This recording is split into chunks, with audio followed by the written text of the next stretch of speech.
Over here. Hi, I'm Danny from Italy, and I want to know, is Dean actually in love with Joe? Is Dean in love with Joe? Yeah, considering what happened in season 2 and then now in season 4.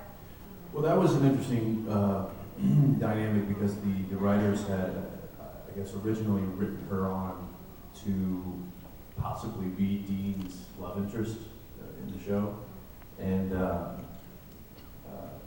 kind of a combination of a few things. One, the character just wasn't written,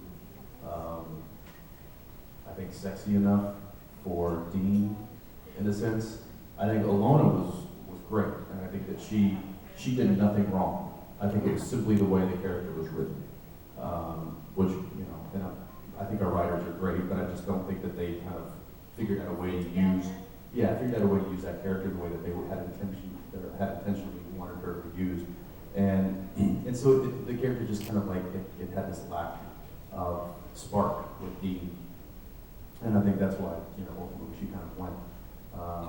But then there's actually I don't know how far along you guys are with the seasons and stuff, but she does come back, and there is a little spark there when we see her again. And, well, yeah. So I don't think it was Alona's fault at all. I think she's a fabulous actress, and she probably would have done. She did what they told her to do, so it wasn't her fault. Okay, thank you. Yeah, you got it. Hi, I'm Diane from Greece. We love the show in Greece. I just want to ask, can you tell us something about the episode in the end, filming us two deans, about the acting? Was it pretty hard or? Yeah, in fact, that was probably the most difficult episode of Supernatural for me. Because, you know, it wasn't like I was getting to play two different characters.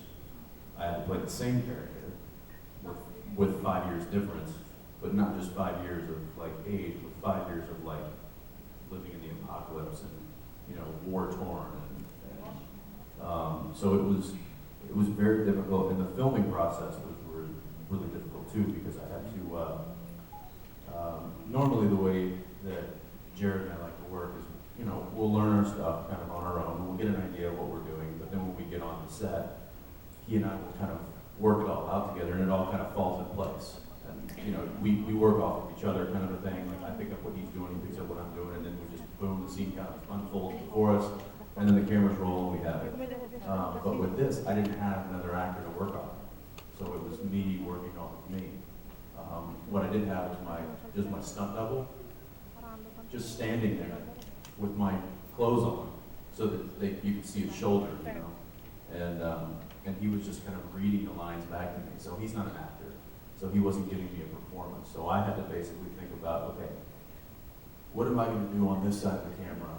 And I need to remember what I'm going to do, because I need to react to that accordingly on this side of the camera, but I haven't filmed that yet. So I need to think about that, then I need to say my lines, then I had to go back and forth, and by the end of the day, my brain was just soup. So it was very difficult as far as that goes, and I don't recommend it. But I was very happy with the way it turned out. Yes, we are too. Thank you very much.